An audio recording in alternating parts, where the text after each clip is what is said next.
Guys, welcome to my channel knowing me through you. ఈరోజు వీడియోలో నేను మా రాయల సైడ్ మేము ఫిష్ కర్రీ ఎలా చేస్తామో చూపిద్దాం అనుకుంటున్నాను. సో ఫస్ట్ ఒక 2-3 ఆనియన్స్ తీసుకొని, మీడియం సైజ్ ఆనియన్స్ తీసుకొని ఫైన్గా చాప్ చేసుకోవాలి. అలాగే టొమాటోస్ కూడా ఒక 2-3 మీడియం సైజ్ తీసుకొని చాప్ చేసుకొని, ఒక 2 పచ్చిమిర్చి కొంచెం పొడవుగానే కట్ చేసి పెట్టుకోవాలి. తర్వాత ఇక్కడ నేను మసాలా ప్రిపేర్ చేస్తున్నా. కొన్ని ధనియాలు, మిరియాలు కొన్ని ఎక్కువ వేసినా కూడా చాలా బాగుంటుంది. తర్వాత కొన్ని మెంతులు, తర్వాత ఎండుమిర్చి, వీటన్నిటిని డ్రై రోస్ట్ చేసుకొని పక్కన పెట్టుకోవాలి. తర్వాత అవి అంతలోపల వేడి చల్లగా అయ్యే లోపల మనం ప్యాన్ పెట్టుకునేసి ఆయిల్ వేసేసి ఆనియన్స్, పచ్చిమిర్చి బాగా కొంచెం ఆనియన్స్ కొంచెం సాఫ్ట్ అయితే చాలు.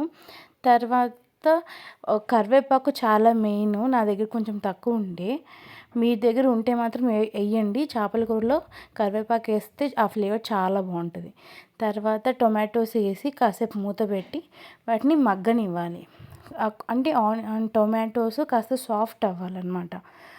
కొంచెం అలా నీట్గా మిక్స్ చేసేసారంటే దాంట్లో కొంచెం సాల్ట్ వేస్తే ఇంకొంచెం తొందరగా సాఫ్ట్ అయిపోతాయి. నేను వేయలేదు, మీరు వేసి కాసేపు పెట్టండి, అది తొందరగా సాఫ్ట్ అవుతుంది.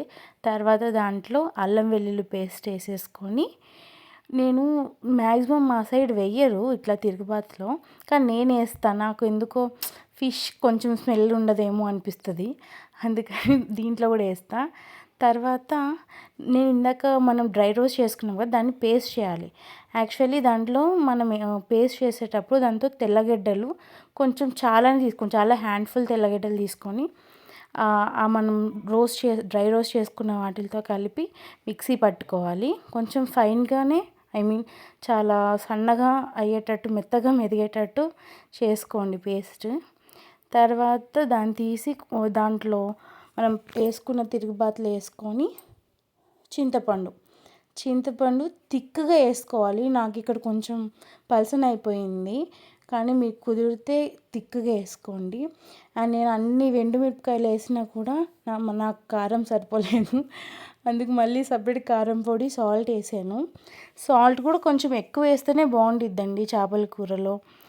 అండ్ దీంతో నా సీక్రెట్ ఏంటంటే, నేను లైట్గా కొంచెం ఒక పించ్ ఆఫ్ సాల్ట్ అన్నట్టు పించ్ ఆఫ్ షుగర్ వేస్తాను.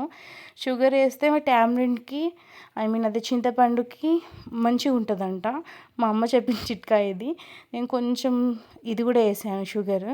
తర్వాత నీట్గా కలిపేసుకొని ఫిషెస్ అన్నీ ప్లేస్ చేసుకుంటున్నా.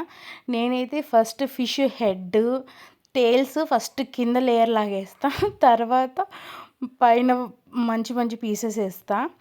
అలా వేస్తే ఎందుకంటే ఫస్ట్ మనం కర్రీ అయ్యాక తీసుకోవాలంటే ఫస్ట్ ఇలా ఈ మంచి పీసెస్ కనపడి అవి తింటేనే బాగుంటుంది అనిపిస్తుంది నాకు.